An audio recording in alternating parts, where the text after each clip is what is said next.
সালাতে দোয়া কবুল হয়। সালাতে দোয়া কবুলের 3 জায়গা। একটা হচ্ছে তাকবীরে তাহরিমার পরে আমরা সানা পড়ি না, আমরা তো একটা পড়ি।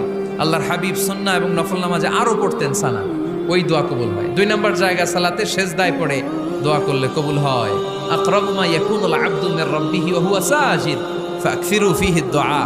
বান্দা যখন সেজদায় লুটিয়ে পড়ে, বান্দা আল্লাহর সবচেয়ে কাছে চলে যায়।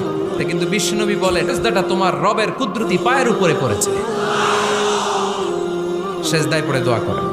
সালাম ফিরানোর আগে বিশ্বনবী দোয়া করতেন, লা ইউসাল্লিমান্না আহাদুকুম হাত্তা ইয়াতাআওয়াযা মিন আরবা'a।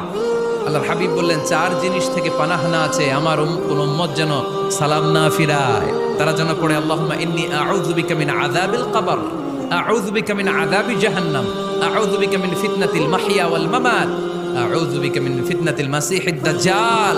আল্লাহ কবরের আযাব থেকে বাঁচাও, আল্লাহ জাহান্নামের আগুন থেকে বাঁচাও, আল্লাহ জীবন